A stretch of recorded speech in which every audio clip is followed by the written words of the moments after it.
வணக்கம். செவ்வையின் பாதையில் Manjula. TNEA counselling 2026 அண்ணா யூனிவர்சிட்டியில் நடக்கக்கூடிய என்ஜினியரிங் காலேஜுக்கான அட்மிஷனை பற்றி நம்ம பார்த்துட்டு வரோம். அதனோட அடிப்படையில் நம்ம அடுத்து பார்க்க போகிறது கம்யூனிட்டி சர்டிஃபிகேட் பற்றிய டீட்டெயில்ஸ்.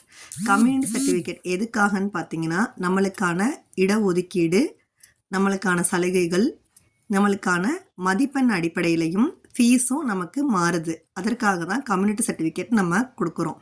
இது மட்டும் இல்லாமல் நீங்கள் கம்யூனிட்டி சர்டிஃபிகேட் கொடுக்கல அப்படின்னா உங்களுக்கான கோட்டா, உங்களுக்கான சலுகைகள் மறுக்கப்பட்டு நீங்கள் ஓப்பன் கேட்டகரி ஓசிக்குள்ளே போயிடுவீங்க. ஸோ இதை தவிர்க்கிறதுக்காக மட்டுமே தான் நம்ம கம்யூனிட்டி சர்டிஃபிகேட் கொடுக்குறோம். கம்யூனிட்டி சர்டிஃபிகேட் இல்லாதவங்க நம்ம தமிழ்நாடு கவர்மெண்ட்டோட இ-சேவை மையத்தை அணுகுங்க. நேரில் போய் நீங்கள் அலையணுங்கிற அவசியம் இல்லை. மேலும் விவரங்களுக்கு டிஎன்ஏயோட அஃபிஷியல் வெப்சைட்டும் உங்களுக்கு கொடுத்துருக்கேன். அதில் இருந்தும் நீங்கள் தகவல்கள் எடுத்துக்கலாம். அடுத்த வீடியோவை நான் என்னோட கீழே டிஸ்கிரிப்ஷன் பாக்ஸில் போட்டிருக்கேன். நீங்கள் அதில் போய் பார்த்து தெரிஞ்சுக்கோங்க. உங்களுக்கு ஏதாவது சந்தேகங்கள் இருந்தால் எனக்கு கமெண்ட் பண்ணுங்கள். நான் உங்களுக்கு பதில் சொல்கிறேன். உங்களை அடுத்த வீடியோவில் சந்திக்கும் வரை காத்திருக்கவும். நன்றி.